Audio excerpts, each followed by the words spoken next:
Selama 3 tahun bertarung dengan Ukraina, Rusia menunjukkan perubahan pola peperangan yang unik. Mulanya, Rusia berharap bisa menaklukkan Ukraina dalam waktu singkat lewat serangan kilat Blitzkrieg, alias serangan besar-besaran yang cepat dan mematikan. Tapi setelah gagal di fase awal, Presiden Rusia Vladimir Putin tampaknya beralih ke strategi perang atrisi. Kemajuan perang jadi lebih lambat dan perang jadi berlarut-larut. Namun, efeknya tak main-main bagi Ukraina. Jadi, seperti apa strategi perang atrisi yang dimainkan pasukan Rusia dan apa dampaknya bagi Rusia maupun Ukraina?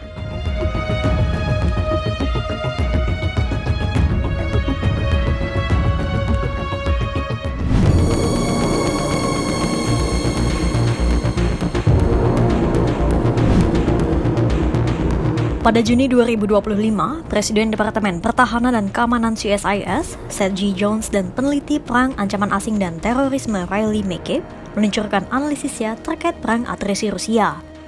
Dalam analisisnya, Jones dan mitranya membongkar cara berperang, taktik di medan perang, hingga kelemahan Rusia selama perang dengan Ukraina. Jones menyebut pada awal invasi, Rusia mulanya berencana mengalahkan pasukan Ukraina dengan strategi perang Blitzkrieg. Taktik ini pernah dipakai Nazi Jerman di fase awal Perang Dunia Kedua untuk menaklukkan Prancis, Belgia, dan militer Eropa lainnya. Blitzkrieg berasal dari bahasa Jerman yang berarti kilat.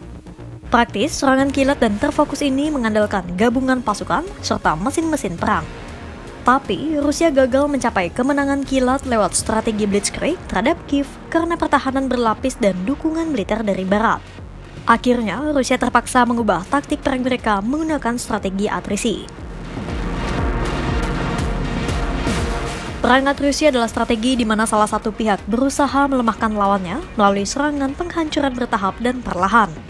Jones dalam risetnya menjelaskan bahwa esensi dari perang ini adalah melemahkan musuh dengan perang berlarut-larut melalui serangkaian pertempuran berdarah demi meminimalkan tembakan musuh.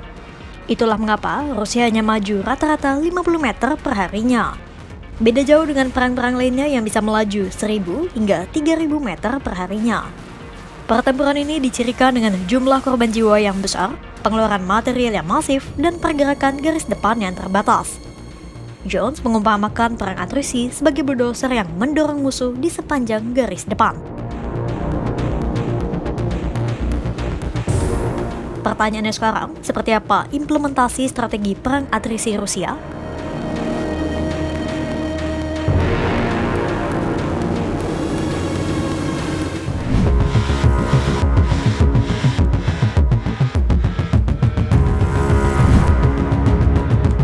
Rusia menggunakan sejumlah taktik dalam perang atrisinya. Sejak awal 2024, Rusia telah mengambil kendali dalam perang di Ukraina. Artinya, Moskwa begitu agresif menyerang Kiev untuk memaksa musuhnya itu beraksi. Serangan agresif itu tampak dalam beberapa operasi yang dilakukan Rusia ke Ukraina, terutama saat menyerang Kursk pada 2024 lalu. Selama periode operasi ofensif itu, pasukan Putin menggunakan berbagai komponen tempur. Pertama, Moskwa memanfaatkan infanteri tanpa kendaraan tempur, termasuk serangan gelombang manusia atau human wave attack dan pasukan mekanis. Tujuannya untuk melemahkan garis pertahanan Ukraina dengan membunuh dan melukai tentara Kiev.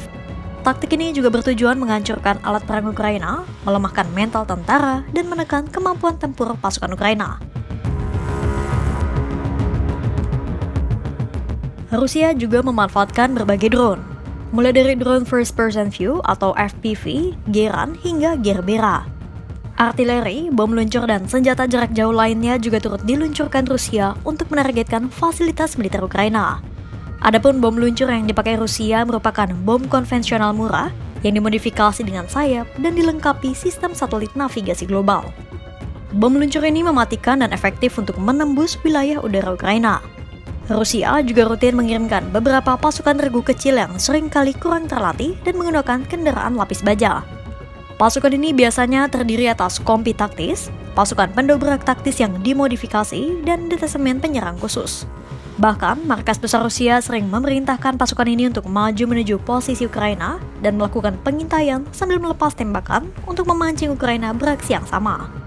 Tembakan yang dilepaskan Ukraina itu dimanfaatkan militer Rusia untuk mengidentifikasi posisi tentara Kiev dan memetakan jenis serangan apa yang harus diluncurkan selanjutnya. Kedua, selain menargetkan pasukan dan fasilitas militer, Rusia juga menebar teror ke warga sipil. Rusia memanfaatkan serangan jarak jauh dari darat, udara, dan laut menggunakan rudal penjelajah, balistik, dan drone. Semua itu dilakukan Rusia secara perlahan dan rutin. Pertanyaannya, kenapa Rusia memilih melakukan serangan secara bertahap dan berlarut-larut menggunakan strategi perang atrisi?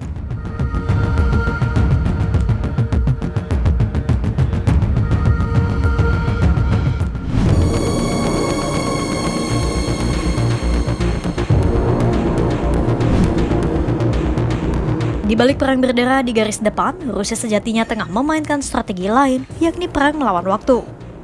Vladimir Putin seolah tahu Rusia bisa kehilangan ribuan tentaranya setiap bulan. Dalam perang ini, tujuan Putin kemungkinan besar adalah mengembalikan Ukraina ke dalam cengkram Rusia. Ambisi itu tak segan dilakukan Putin dengan menaklukkan Ukraina secara langsung lewat militer, maupun secara tidak langsung dengan menempatkan sekutu Rusia di Kiev. Meski banyak pasukan Rusia gugur, namun Putin tampaknya akan tetap menjaga kesabarannya. Karena target sebenarnya dari strateginya ini adalah melemahkan dukungan terhadap Ukraina. Semakin lama perang berlangsung, maka sekutu Ukraina, Amerika, dan Barat akan semakin dipaksa menyuntikkan dukungan militer untuk pasukan Zelensky di medan perang. Inilah celah yang dimainkan Putin dalam peta perangnya. Sinyal yang ingin dikirim Putin adalah, jika terus-terusan mendukung Ukraina, maka negara barat tak hanya mengalami kelelahan secara material, tapi juga secara politik.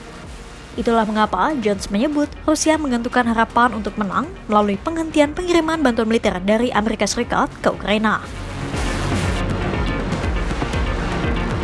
Tak heran apabila pada setiap kali Parlemen Amerika Serikat memperdebatkan bantuan baru untuk Ukraina, Rusia menganggapnya sebagai kemajuan di medan diplomasi.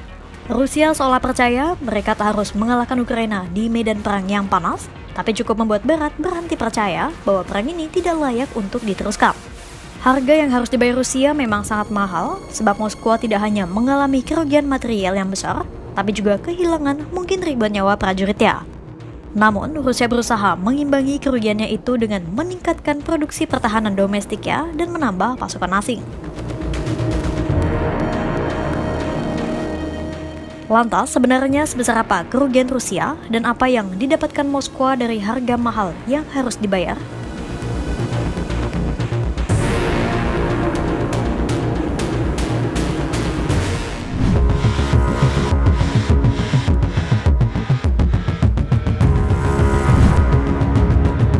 Selama perang, Rusia harus kehilangan banyak pasukannya dan mengalami kerugian ekonomi yang tak main-main.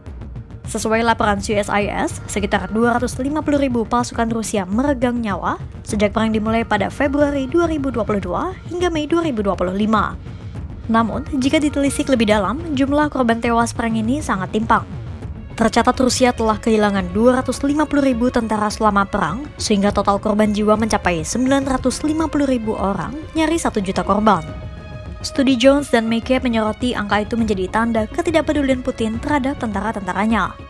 Selain korban jiwa, CSIS juga melaporkan sejak Januari 2024 hingga April 2025, Rusia telah kehilangan sekitar 7.000 unit peralatan militer. Rusia kehilangan 4.779 kendaraan infanteri dan lapis baja, 1.946 unit tank, 624 unit artileri dan peluncur roket, serta 1.354 unit kendaraan logistik.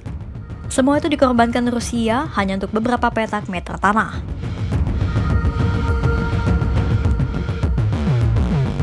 Sejak Januari 2024, Rusia hanya merebut sekitar 5.000 km persegi wilayah Ukraina, yang sebagian besar berada di Donetsk, Luhansk, dan Kharkiv. Perolehan itu sangat kecil, kurang dari 1% wilayah Ukraina. Wajar karena Rusia menggunakan strategi atrisi, di mana pasukan Moskwa hanya maju perlahan-lahan di garis depan. Beda dengan pertempuran di 5 minggu pertama saat perang baru dimulai. Pada 2022, Rusia masih menggunakan strategi Blitzkrieg dan berhasil mencaplok 120.000 km persegi wilayah Ukraina. Meski 50.000 km persegi di antaranya direbut kembali oleh Ukraina pada musim semi 2022. Namun tetap saja, semua itu tampaknya tak sebanding dengan kehilangan besar yang dialami Rusia.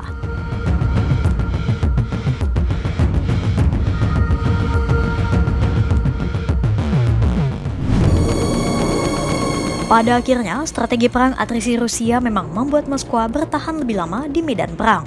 Namun, strategi ini juga menunjukkan bahwa Rusia tak lagi bertarung untuk kemenangan cepat, tapi untuk membuat musuhnya frustrasi pada perang secara perlahan. Di satu sisi, Putin mungkin berhasil menjaga tekanan di garis depan dan membuat Barat terus menghitung ongkos perang dan menimbang berat bantuan untuk Kiev. Di sisi lain, ribuan nyawa tentara Rusia ditumbalkan hanya demi sepetak tanah yang direbut sejengkal demi sejengkal. Pertanyaannya sekarang, berapa lama Rusia bisa terus mempertahankan strategi ini? Akankah perang atrisi yang berdarah ini bisa membawa kemenangan bagi Rusia? Pantau terus perkembangannya hanya di kanal YouTube Kompas.com.